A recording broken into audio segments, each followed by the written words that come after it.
Dari informasi ini, pendapatan negara selama sebulan itu sudah mencapai 172,7 triliun. Kemudian belanjanya sendiri lebih besar ya, 227,3 triliun. Oleh karenanya, selama sebulan terjadi defisit 54,6 triliun. Sebulan itu, pemerintah juga melakukan penarikan utang, membayar dan menarik utang ya. Nah, itu 105,1 triliun. Ini dari paparannya Kementerian Keuangannya, 14%. Jadi totalnya turun, lalu cukai turun, lalu bea keluar turun, bea masuk turun. Ada penjelasan nih. Tetapi kalau dividen BUMN tidak diikutkan dianggap tumbuh. Nah, terserah kita membaca ya. SDA Migas turun, SDA Minerba naik. Tapi kan nilainya cuma 1,2 triliun. Jadi jangan lihat presentasinya saja. Lalu apa yang mendorong belanja KL meningkat cukup drastis? Ternyata adalah belanja barang. Ada keterangannya di bawah, bukan dari saya loh ini. Peningkatan belanja barang utamanya untuk pelaksanaan MBG pada Januari 2026 sebesar 19,5 triliun. Kalau kemudian klaimnya ini mendorong perekonomian, tergantung sudut pandang ya dan analisis.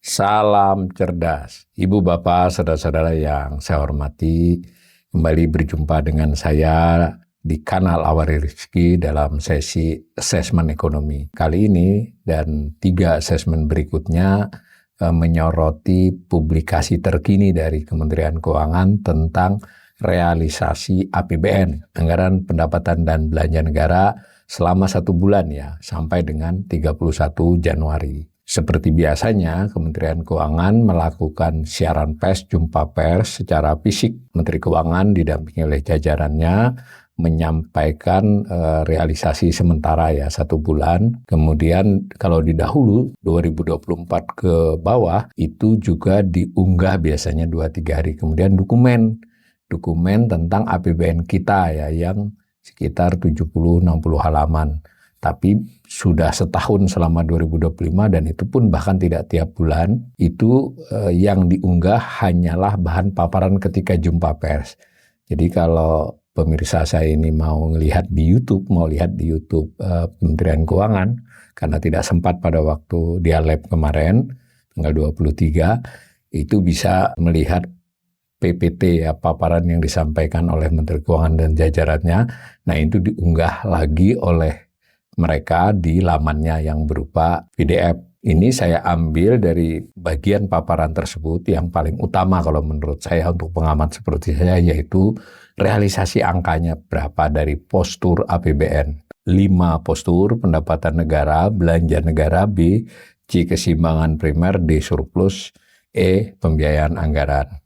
Nah, ada 2 tahun yang disajikan, di mana di masing-masing item yang postur tadi ada sub-posturnya, itemnya, berapa yang direalisasi tercapai di tahun 2026 selama sebulan dibandingkan dengan sebulan di tahun 2025. Jadi untuk kita memiliki gambaran apakah kinerja 2026 ini selama sebulan lebih baik dari tahun lalu atau tidak. Tapi nanti saya akan melakukan asesmen untuk tahun-tahun sebelumnya juga. Jangan hanya 2 tahun dong, tapi itu terpaksa kita harus melakukan olah data sendiri ya. Sebelum sampai ke sana, kita ringkaskan dari informasi ini, pendapatan negara selama sebulan itu sudah mencapai 172,7 triliun. Kemudian belanjanya sendiri lebih besar ya, 227,3 triliun. Oleh karenanya, selama sebulan terjadi defisit 54,6 triliun. Sebulan itu pemerintah juga melakukan penarikan utang, membayar dan menarik utang ya, membayar utang jatuh tempo, kemudian menarik utang baru, baik itu dari penerbitan surat utang maupun dari pelunasan dan penerimaan pinjaman. Nah, itu 105,1 triliun. Nah, sehingga karena defisitnya baru 54,6, sementara pembiayaannya diperoleh 105,1, maka terjadi sisa lebih pembiayaan anggaran. Selisih keduanya itu 50,46 triliun. Di tabel tidak dicantumkan ya, saya tidak tahu alasannya apa. Nanti dari tabel itu, karena itu cuma 2 tahun, kita sudah melihat pertumbuhannya dari tahun sebelumnya, lalu dari targetnya pada APBN 2026. Nah, cuma saya mengajak ini kita kupas satu-satu untuk asesmen saya.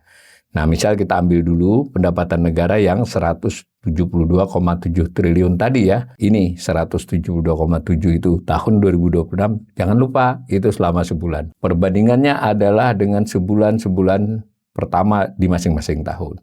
Betul sekali mengalami kenaikan yang sangat signifikan, 9,44%. Kalau di tabel tadi 9,5 ya, dibandingkan tahun 2025 yang hanya 157,8. Saya lihat di suasana menjelaskannya juga ada semacam klaim ya bahwa ini pendapatan kita kembali on track lah, mengalami peningkatan bagus di 2026 ini. Karena sebelumnya yang dikritik dari APBN 2025 adalah kinerja pendapatannya. Ya, saya setuju ya bahwa ada perbaikan yang signifikan, tetapi hati-hati dulu bahwa 172,7 itu juga belum bisa dikatakan prestasi yang baik kalau dibandingkan dengan tahun-tahun yang lebih lama. Kalau dengan 2025 iya. Nah, logikanya sederhana, pertumbuhan itu adalah pertumbuhan dari tahun sebelumnya. Kalau sebelumnya sempat jatuh, namanya ada low base effect. Jadi kalau orang sudah jatuh, naik lagi, maka naiknya itu kan bisa pesat, tapi sebenarnya menyamarkan kenaikan akibat setelah jatuh, setelah tingkatnya rendah, low base effect namanya. Nah, gambar ini menjelaskan. Yang orange menunjukkan pertumbuhan dari tahun ke tahun, yang biru menunjukkan nilainya. Lebih baik dari 2025 nilainya, tapi lebih rendah dari 2023 dan 2024. Bisa nggak kita bayangkan? Pendapatan negara sebulan 2020 itu masih lebih rendah dari 2023 dan 2024. Jadi meskipun meningkat dari tahun lalu, dia bisa dikatakan belum kembali kan, belum kembali. Sedangkan kenaikan yang cukup signifikan karena berturut-turut itu 24 dan 25 itu mengalami penurunan, kontraksi, sehingga ada low base effect untuk naik. Itu dulu. Jadi assessment pertama saya adalah kinerja pendapatan negara sebulan 2026 itu lebih baik dari tahun lalu, tetapi bukanlah kinerja yang baik jika dibandingkan dengan tahun-tahun sebelumnya. Jadi masih ada PR buat pemerintah bahwa pendapatannya masih belum pulih, begitu kurang lebih. Kalau dibandingkan dengan targetnya bagaimana? Target kan dicantumkan di APBN yang setahunnya. Nah, gambarnya ini. Ternyata 172,7 itu baru 5,50% dari target. Nah, di depan tadi ada targetnya. Nah, kalau kita lihat ini, targetnya itu 3.153,6. Sehingga baru tercapai 5,5% selama sebulan. 5,5% itu ya tidak buruk, ya. Tetapi ya biasa kan, karena sebelum-sebelumnya memang di atas 5, bahkan di tahun 2023, 2024 itu jauh mencapai 8,80% dari target, 24, 7,69%. Nah 5,50 ini hanya sedikit lebih baik dari 2025, tapi dibandingkan tahun-tahun yang lampau ya relatif setara aja, lebih baik sedikit. Ada yang juga rata-rata lah, ada yang lebih tinggi dari dia. Bisa jadi 120,7 seperti gambar birunya itu memang ya tidak terlampau tinggi ya, tinggi dari 2025 tapi lebih rendah dari 23 dan 24. Nah, hanya saja di 2026 ini waktu disusun dan ditetapkan pada September lalu penetapannya, meskipun undang-undangnya lebih belakangan, itu optimisme masih muncul dan bahkan belum tahu kalau 2025 itu terjadi shortfall ya, tidak tercapai pajak, tidak tercapai pendapatan keseluruhan sehingga targetnya optimis. Nah, dengan target yang cukup besar itu maka capaian 172,7 itu jadi biasa kesannya. Nah, di sini untuk kita nanti lihat apa keputusan pemerintah setelah 2-3 bulan berjalan. Tapi untuk menguatkan yang pertama tadi, jadi pendapatan negara itu sejak lama Januari ini ya biasa aja gitulah intinya. Tidak layak diklaim sebagai prestasi dan masih menyisakan PR untuk diselesaikan oleh pemerintah. Itu dari sisi target ya, persen target. Nah, ada informasi tambahan, ini saya ambilkan dari paparan tapi nanti penjelasannya di assessment yang berikut ya. Untuk ini cuma kita mau lihat saja nih cara pemerintah menyampaikan bahwa ini tumbuh pajak itu sebanyak 30,7%. Pajak neto. Jadi kan tadi pendapatan negara itu terdiri dari penerimaan perpajakan dan penerimaan negara bukan pajak. Yang perpajakan itu ada penerimaan pajak, jadi pajak lebih sempit dari perpajakan. Lalu ada bea dan cukai. Nah, khusus pajak itu nampak melompat ya dari 88,9 menjadi 116,2.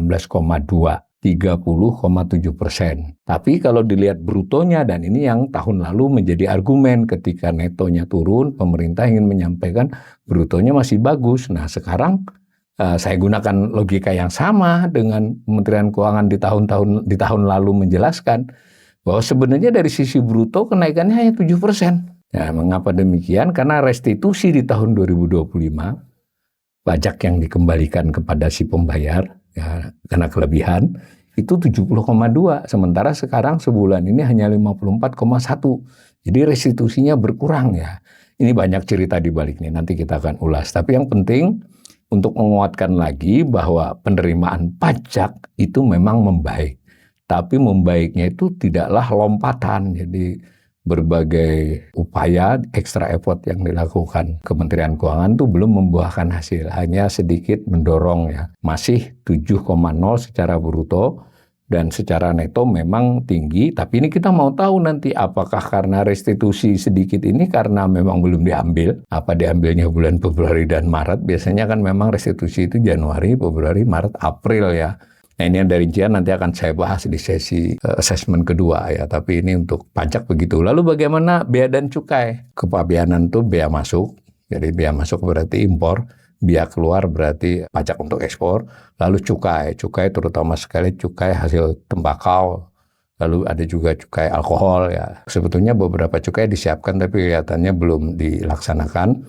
Kalau dilihat cukai itu turun justru sebulan ini. Nah, ini ada gambarnya. Ini dari paparannya Kementerian Keuangannya 14%. Jadi totalnya turun, lalu cukai turun, lalu bea keluar turun, bea masuk turun. Ada penjelasan nih.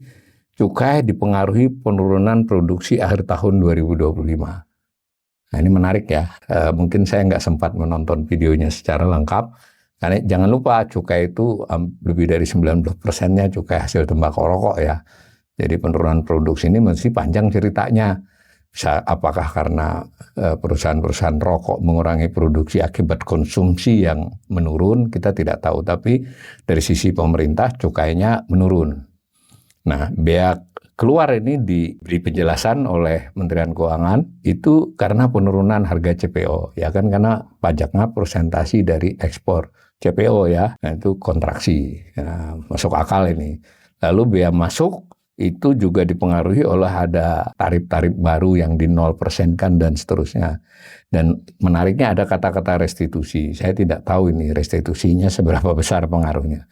Ternyata restitusi tidak hanya di PPN dan PPH yang umum itu dulu PPH restitusi. Tapi akibat ada berbagai persoalan dengan Cortex, ambil perbaikan itu juga ada restitusi yang sifatnya PPN. Dan konon, nah ini kalau konon ini berarti ya saya nggak punya bukti ya, tapi info-info itu ada lah bahwa ada juga istilah ijon. Ijon itu maksudnya mereka dipersuasi untuk bayar pajak dulu untuk mengamankan nilai penerimaan di 2025, nanti di 2006 dikembalikan dari restitusi. Nah ini nggak bisa dibuktikan, tapi ibaratnya kalau buat pengamat seperti saya, bau itu ada karena untuk mencegah defisit yang terlalu lebar, maka pendapatannya ditingkatkan dengan cara ngebon gitu ya. Ijon mungkin terlalu kasar ya, lu bayar dulu aja, nanti kalau kelebihan bisa kita kembalikan. Itu bisa begitu juga. Ternyata di bea masuk pun ada, diimportir. Nah, tapi kalau dilihat angkanya sih kecil kan nih bea masuk. Yang besar mesti tadi di PPH dan PPN-nya. Gitu, ini bea cukai. Yang jelas bea cukai menunjukkan kontraksi. Jadi ini cukai rokok itu apakah karena produksi? Di sini dikatakan produksi, berarti apakah kaitannya dengan konsumsi? Lalu kalau bea keluar bea masuk nih berarti landainya ekspor. Kalau impor memang berkaitan dengan tarif, landainya ekspor itu tadi harga ya. Nah lalu ada unsur yang lain dari pendapatan, saya ulangi. Pendapatan negara terdiri dari perpajakan dan penerimaan negara bukan pajak. Si perpajakannya terdiri dari dua kelompok, pajak dan bea cukai. Nah ini PNBP. PNBP terdiri dari 4 komponen sebenarnya, tetapi karena SDA, migas, dan non-migas itu dianggap penting untuk dipisahkan sebagai informasi, itu jadinya ada pendapatan dari SDA, sumber daya alam, ada PNBP lainnya. PNBP lain ini terutama dari kementerian lembaga ya, misalnya Komdigi, Kepolisian, Pengadilan, dan seterusnya. Nah lalu BLU. BLU ini ada yang milik pusat kan, rumah sakit milik pusat, perguruan tinggi, terkait kepemilikan pusat. Nah, KND, kekayaan negara yang dipisahkan. Dahulu KND ini yang terutama sekali adalah BUMN. Nah, sebetulnya Bank Indonesia juga kalau dia memiliki surplus atau lembaga-lembaga lain, tapi yang paling sering adalah BUMN. Dan karena BUMN sudah labanya diserahkan kepada Danantara, maka jadi kecil, targetnya kecil, realisasinya kecil. Nah, 0,1 triliun. Nah, yang penting di sini PNBP ini sebenarnya turun, ya. Tetapi kalau dividen BUMN tidak diikutkan dianggap tumbuh. Nah, terserah kita membaca ya. SDA Migas turun, SDA Minerba naik, PNBP KL tumbuh. Nah, ini memang harus diakui ada upaya untuk mengoptimalkan PNBP KL ya, Kementerian Lembaga sejak tahun kemarin. Ada Komdigi, ada kepolisian, ada pengadilan, bahkan ada pendapatan jasa transportasi juga. Nah, kalau BLU ya pelayanan rumah sakit, pendidikan. Nah, ada tambahan BLU ini juga ada BLU kelapa sawit. Nanti kita akan ulas tersendiri ya, tapi prinsipnya PNBP begini. Nah, lalu secara umum juga disampaikan tentang belanja negara tadi yang meningkat cukup pesat, 227,3. Itu lebih tinggi dari tahun lalu dan tertinggi memang sepanjang data yang saya sampaikan 10 tahun terakhir. Dan ini juga menjadi cerita kan bahwa Kementerian Keuangan menjelaskan bahwa mempercepat belanjanya untuk mendorong perekonomian. Ini adalah fiskal yang ekspansif biar menjadi motor penggerak pertumbuhan ekonomi, membuat pelaku-pelaku lain swasta dan masyarakat itu bisa berkonsumsi, bisa berinvestasi dan seterusnya lah. Itu belanja negara ekspansif. Hingga naiknya mencapai 25,72% dari sebulan tahun lalu ya. Jadi luar biasa, tahun lalu sendiri kontraksi. Kontraksi tahun lalu bisa dimaklumi. Bulan pertama karena dilantik bulan Oktober, jadi banyak kementerian yang belum siap, kementerian lembaga, sehingga belanjanya masih 180,8, lebih rendah dari tahun 2024. Itu masih bukan karena prestasi ya, memang karena itu kelembaman birokrasi dalam hal belanja di tahun pertama pemerintahan masih lah. Nah, 227,3 ini dia bisa dikatakan kita bisa terima dulu nih narasinya Kementerian Keuangan bahwa ini ekspansif, belanja dipercepat. Kita semua bisa dibaca ya di berita-berita. Tetapi kita juga perlu ingat, kan target untuk belanja yang besar itu, kalau belanja biasanya disebut rencana ya, kalau pendapatan disebut target.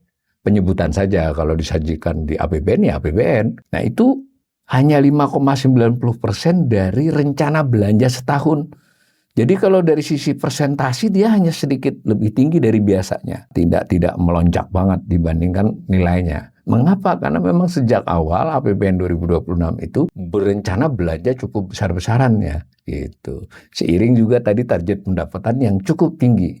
Jangan lupa itu dibuat di pertengahan tahun lalu ya, Agustus September dibahasnya. Jadi optimis, tidak tahu di sisa waktu 2025 ternyata banyak kejadian-kejadian yang membuat pendapatan dan belanja tidak sesuai rencana. Tapi bagaimanapun kita oke nih, belanja begitu ya. Nah, kita mau lihat nih, belanja tadi terdiri dari belanja pemerintah pusat dan transfer ke daerah. Nah, yang belanja pemerintah pusat, ada belanja kementerian lembaga, ada yang non-KL. Non-KL itu ya bayar bunga, bayar subsidi ya. Sementara belanja KL ya belanja kementerian lembaga termasuk bansos di sana. Jadi bansos mayoritas melewati kementerian lembaga. Nah, yang terjadi adalah belanja pemerintah pusat 131,9 triliun. Pada waktu 2025 cuma 86 triliun.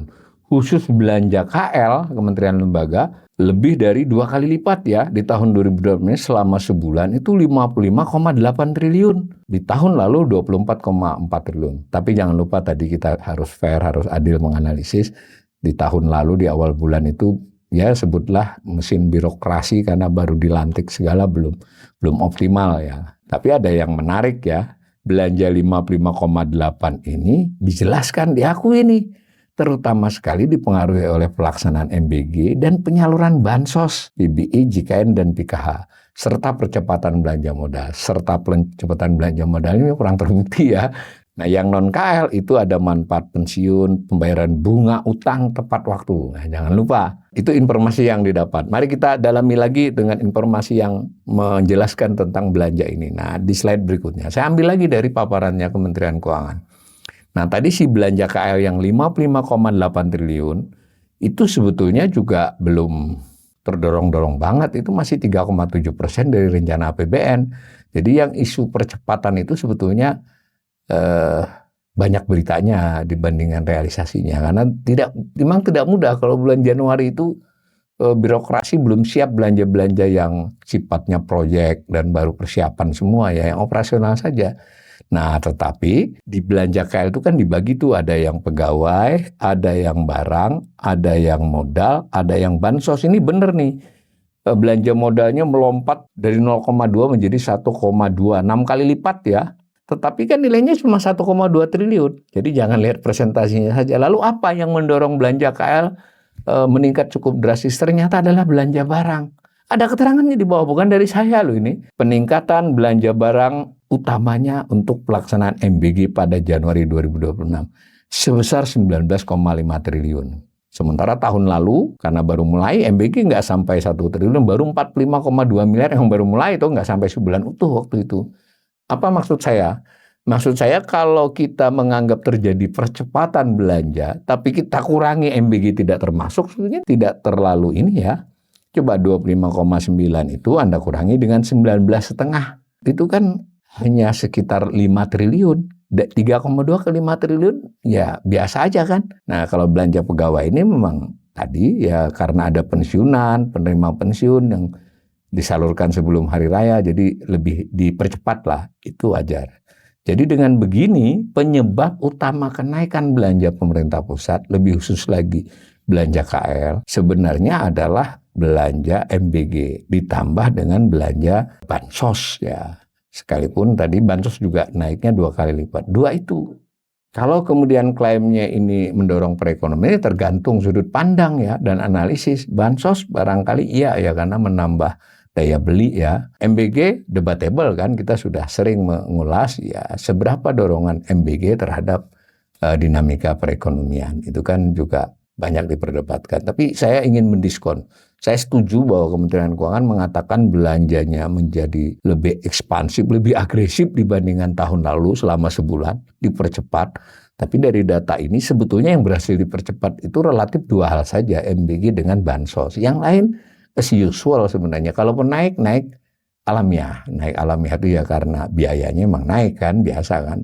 Dari sisi harga-harganya, ongkosnya. Kita sudah lihat tadi gambaran umum pendapatan dengan rincian utamanya, gambaran umum belanja dengan rincian yang saya ambil hanya belanja pemerintah pusat, transfer ke daerahnya tidak saya jelaskan di sesi kedua nanti saja. Nah, akibatnya terjadi surplus dan defisit. Biru ini. Nah, lihat defisit itu adalah defisit terbesar selama 10 tahun terakhir, relatif begitu. Secara persentasi dari APBN memang ya tidak yang terbesar. 2019 itu meskipun secara nominal lebih sempit dibandingkan sekarang defisitnya, tetapi karena pada waktu itu target defisitnya tidak sebesar sekarang, maka persentasinya atas rencana APBN tidak besar. Nah sekarang memang direncanakan defisitnya lebar, dia secara nominal paling lebar, secara persentasi dari rencana APBN ya cukup, sedang lah. Dengan demikian kemungkinan defisit sesuai rencana bisa terjadi atau sedikit melebihi kan. Rencananya 2,68% dari PDB ya. Kalau dilihat ini kan ya defisitnya secara nominal terbesar, secara persentasi atas rencana ya sedang lah, tengah lah. Bagaimana dengan atas PDB-nya rasionya? Nah gambarnya ini.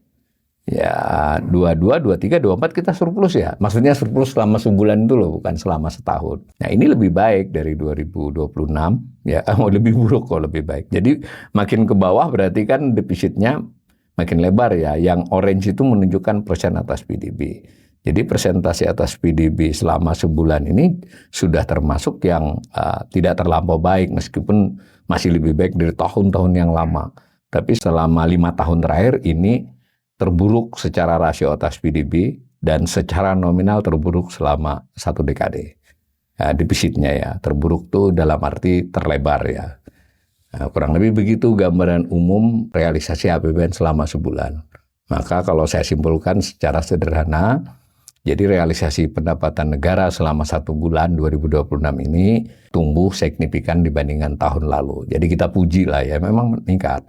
Namun masih wajar secara persentasi dari target APBN karena targetnya memang tinggi. Dan jangan lupa 172,7 triliun itu masih lebih rendah dari 23 dan 24 ya tadi. Jadi tidak kinclong juga. Lalu belanja negara ini memang kelihatan ada agresivitas, ada ekspansi, ada pendorongan percepatan sehingga mencapai 227,3 triliun dan itu terbesar selama ini, tumbuh signifikan dibandingkan tahun lalu. Namun secara persentase atas rencana APBN juga wajar karena memang rencana belanjanya gede banget. Nah, ada tambahan dari uraian tadi, pendorong utama belanja adalah realisasi program MBG, sebenarnya ditambahi dan bantuan sosial. Nah, di sisi lain akibat kondisi pendapatan bulan belanja yang seperti itu, realisasi defisit mencapai 54,6 triliun, termasuk defisit yang terlebar untuk sebulan pertama. Lalu pemerintah berusaha mengatasinya dengan berutang, terutama itu realisasi pembiayaan anggaran mencapai 105,1 triliun. Jadi berutangnya sudah lebih banyak dari kebutuhannya sebenarnya selama sebulan ini. Karena itu diperoleh sisa lebih pembiayaan anggaran silpa sebesar 50,46 triliun. Saya tutup dengan penilaian bahwa kinerja APBN sebulan 2026 ini sebetulnya ya biasa aja ya lebih baik dari tahun lalu, tapi belum sebaik biasanya sebenarnya.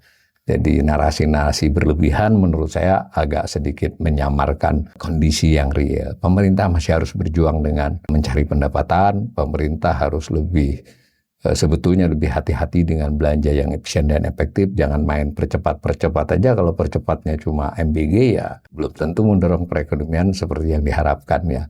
Dan dari cerita Silva ini sebetulnya pemerintah juga sudah berusaha keras untuk berutang lebih banyak dibandingkan kebutuhannya. Kita berharap realisasi di bulan-bulan mendatang menjadi lebih baik. Tapi untuk penilaian saya terhadap sebulan ini seperti yang saya utarakan di atas tadi. Semoga asesmen ini bermanfaat.